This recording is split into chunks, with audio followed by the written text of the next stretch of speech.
ہائے افسوس مسلمان تیرے ایمان پر تو نام کا مسلمان رہ گیا۔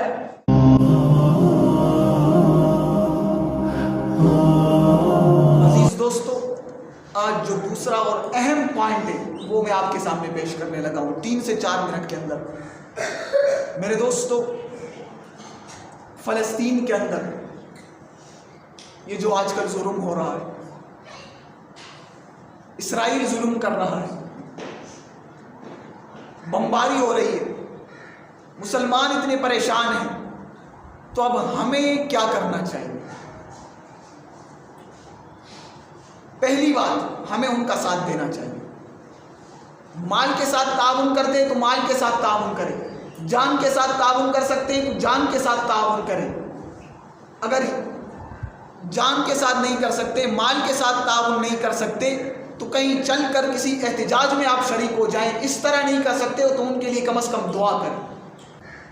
آج میرے دوستو، عجیب مسئلہ ہے کہ کفر اور شرک، یہ جو کفار ہیں، یہودی ہیں، یہ تو ایک دوسرے کے ساتھ ملے ہوئے ہیں، لیکن مسلمان جدا ہے۔ حالانکہ مسلمان کو ایک ہونا چاہیے تھا، ان کو الگ ہونا چاہیے تھا، لیکن مسئلہ الٹا ہے کہ مسلمان جدا جدا ہے اور یہود ایک ساتھ۔ یہود سب مل کر فلسطین کے خلاف باتیں کر رہے ہیں، فلسطین کے خلاف ظلم و ستم کرنے کا کہہ رہے ہیں، لیکن مسلمان جدا جدا ہے۔ ہائے افسوس مسلمان، تیرے ایمان پر تیرے ایک مسلمان بھائی کو فلسطین کے اندر تکلیف پہنچ رہی ہے، تجھے اف تک بھی نہیں ہو رہا، تجھے احساس ہی نہیں ہو رہا۔ کم از کم تو ان کے لیے دعا تو کر دیتا ہے یار۔ کم از کم کوئی، اگر تو بڑا بندہ ہے، کوئی امیر بندہ ہے، کم از کم تو اپنی بات ریکارڈ تو کروا دیتا ہے یار۔ کل اللہ رب العزت کو کیا جواب دو گے جب معصوم بچوں کی آہیں اللہ رب العزت کے دربار میں حاضر ہوں گے؟ تم حالات تو دیکھو، سوشل میڈیا پر تم دیکھ رہے ہوگے میرے دوستو، کیا ظلم ہو رہا ہے فلسطین پر۔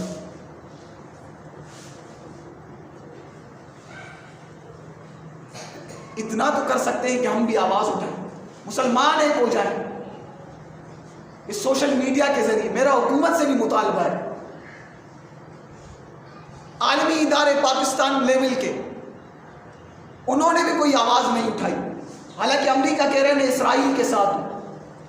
ہائے افسوس مسلمان تیرے ایمان پر تو نام کا مسلمان رہ گیا کہ تو نے ایک آواز تک نہیں اٹھائی کہ ہم فلسطین کے ساتھ ہیں۔ فلسطین یہ انبیاء کی سرزمین ہے، انبیاء کی قدم بوسی کا اس زمین کو شرف حاصل، مسلمانوں کا یہ قبلہ ہے۔ لیکن ہائے افسوس مسلمان تیرے ایمان پر کہ تو نے ایک آواز تک نہیں اٹھائی، تو نے ایک پوسٹ تک نہیں کی۔ ہائے افسوس مسلمان تیرے ایمان پر۔ حالانکہ مسلمان کی مثال تو ایسی ہے، جیسے میں نے ابھی آپ کے سامنے عرض کی کہ کسی مسلمان کے اگر سر میں تکلیف ہو تو پورے جسم میں تکلیف ہوتی ہے۔ مسلمانوں کی مثال بھی اس طرح ہے کہ اگر ایک مسلمان کو تکلیف ہو تو اس کی تکلیف سب مسلمانوں کو معلوم ہے، لیکن ہمارے اوپر اف تک نہیں گزرتی۔ آپ دعا کریں گے فلسطینی بھائیوں کے لیے، مدد کریں گے ان کی، آپ اپنی دعاؤں میں ان کو یاد رکھیں۔ میرے دوستو، دعائیں کام آتی ہے، تو آپ بھی دعا کریں گے فلسطینی بھائیوں کے لیے، دعا کریں گے فلسطینی بھائیوں کے لیے۔ دعا کریں کہ اللہ، جس طرح آپ نے ابرہہ کے لشکر کو ہلاک کر دیا تھا کنکریوں کے ذریعے سے، یا اللہ ان یہود کو اس طرح برباد کر دے، یا اللہ اسلام کو فتح دے، یا اللہ فلسطین کو فتح دے۔ یہ حق و باطل کی جنگ ہے میرے دوستو، یہ حق و باطل کی جنگ ہے۔ لیکن میرے دوستو، بڑے افسوس کے ساتھ کہنا پڑتا ہے، آج کل انڈیا کے اندر جو میچز چل رہے ہیں، ہر کسی مسلمان کو اس کی فکر لگی پڑی۔ حالانکہ بائیکاٹ کرنا چاہیے، ہمارے مسلمانوں پر وہاں تکلیفیں ہو رہی ہیں، میچ کا بائیکاٹ کر کے یہاں آنا چاہیے، ان کی مدد کے لیے جانا چاہیے۔ لیکن مسلمان ہر وقت کسی پریشانی میں، ہر وقت اس کی فکر لگی ہے، لیکن اپنے مسلمان بھائیوں کی فکر نہیں ہے۔ قیامت کے دن اللہ رب العزت کو جواب دینے کے لیے تیار ہے۔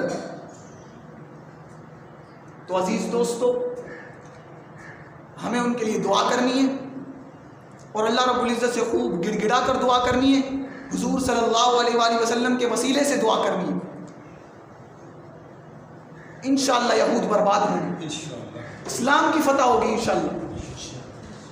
تو آج 2:30 بجے انشاءاللہ تعالی پریس کلب پر احتجاج ہوگا، یکجہتی۔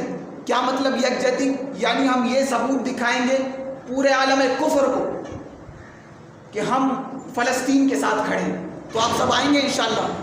ہر مسلمان اپنے ایمان کے تقاضے کے ساتھ، فلسطین سے محبت ہمارے ایمان کا حصہ ہے میرے دوستو، فلسطین سے محبت ہمارے ایمان کا حصہ ہے، تو ہر ایک ساتھی یہ یکجہتی کرتے ہوئے پریس کلب پر پہنچے، کوشش کریں گے انشاءاللہ، فلسطینیوں کا ساتھ دیں گے انشاءاللہ، دعا کریں گے ان کے لیے انشاءاللہ، یہ دعائیں کام آئیں گی انشاءاللہ، آخرت میں یہ نجات کا ذریعہ ہوگا انشاءاللہ تعالی۔